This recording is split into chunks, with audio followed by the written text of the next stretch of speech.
Hello, welcome back to a chapter a day. It is Friday, made it through another week, yay! So today we'll be reading chapter 17. So we are seeing how God has dealt with some of the rebellious behaviors of the children of Levi, because they wanted Korah and Dathan, Abiram, was it Dathan and Abiram? Korah and I believe his sons, yes, Dathan and Abiram, wanted to be like the priests, like Aaron and his sons. And because of that, they murmured against Aaron and Moses, and God dealt with them. They were burnt up with fire because they wanted to offer incense like the priests. And I believe Dathan, was it? He was swallowed up. He and his family were swallowed up because of their murmuring against Aaron. Terrible ending for people who didn't know what their place was and wanted to take over an office that God did not provide for them.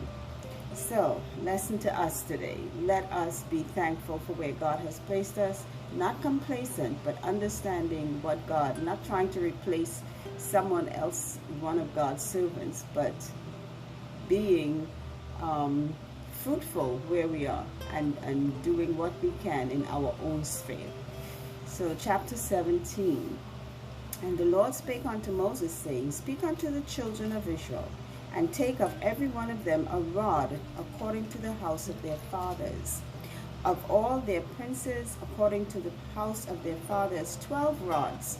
Write thou every man's name upon his rod.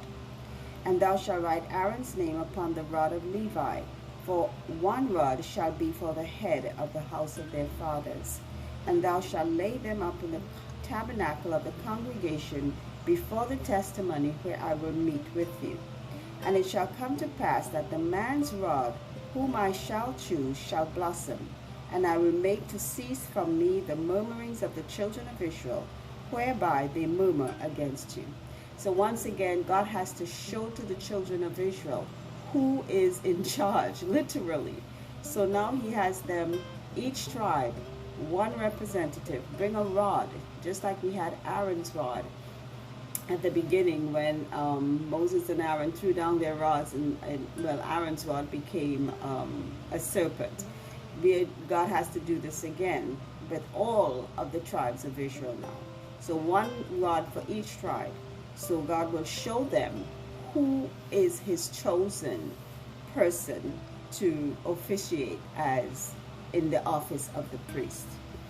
Verse 6, And Moses spake unto the children of Israel, and every one of their princes gave him a rod apiece, for each prince one, according to their fathers' houses, even 12 rods, and the rod of Aaron was among their rods. And Moses laid up the rods before the Lord in the tabernacle of witness. And it came to pass that on the morrow Moses went into the tabernacle of witness, and behold, the rod of Aaron for the house of Levi was budded, and brought forth buds, and bloomed blossoms, and yielded almonds. And Moses brought out all the rods from before the Lord unto all the children of Israel, and they looked, and took every man his rod. And the Lord said unto Moses, Bring Aaron's rod again before the testimony, to be kept for a token against the rebels, and thou shalt quite take away their murmurings from me, that they die not. So whose rod budded? Aaron's rod, because he was the chosen one to do the work that God had provided in the priesthood. So out of all the 12 rods, remember the name of each tribe was written on each rod, and Aaron's rod was for the tribe of Levi, and his rod budded. And that was supposed to have been proof against all the murmurings and rebellions of the children of Israel, who kept thinking that they should be the ones in charge. Verse 11, And Moses did so, as the Lord commanded him, so did he. And the children of Israel spake unto Moses, saying, Behold, we die, we perish, we all perish. Whosoever cometh anything near unto the tabernacle of the Lord shall die. Shall we be consumed with dying? So now they are approaching Moses to admit their wrongdoing, that they have been murmuring in error, of course, and that now they will die because they have wanted to come into the tabernacle, which God told them they should not. So they are asking Moses now if they will be consumed with dying, seeing that they cannot come near to the tabernacle, because God said only Aaron and his sons were to be the ones around the tabernacle. I think everyone has a place. It's like when Paul in the New Testament was saying, can the eye say because I'm not a hand that I have no use, or the foot say because I'm not an ear that I have no use? I'm just paraphrasing.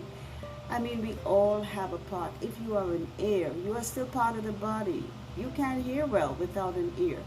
Eyes, nose, mouth, every part, fingers, toes, every single part of the body has a specific use. Every single part. Sometimes we might upplay one thing and downplay another. It works together because that's how God created it, straight out. These are the parts we ought to have. Now, some of us think in the Church of Christ that we cannot, in God's body, that we cannot function here, or we need to be functioning over there, but someone else is over there, so we must replace them. Everyone. And I know sometimes I've heard a lot of preachers fault on this, telling the congregation, everyone needs to be doing something. Doing what? Sometimes just being there is enough for some of us to do. Some of us don't have to be standing up on the pulpit saying something every time. When you start telling people that, it gets them feeling like I'm doing nothing. Your life, it's not what you do in church, it's your life, your daily life is what is supposed to be a testimony to others, not just when you come to church. So if you see me sitting in a pew in church, you have no clue as to my life throughout the rest of the week. So you ought not to be making judgments, because I think sometimes the leaders do kind of push the people to do things that they aren't qualified for. Honestly, spiritually, they're not qualified for it. We all aren't preachers. We all aren't teachers. We all aren't Bible workers. We all have to live a testimony that would bring others to Christ. That's what we have to do. That's the only work God gave us. He didn't send all of us to go to far lands. We all can't do that. Okay, so now we know what we ought to be doing. We ask God to, as best as we can, to do a work for him, whatever it might be, in whatever way it is. It doesn't matter if it seems small or if it seems big. If the Spirit is moving you to do it, you do what you can.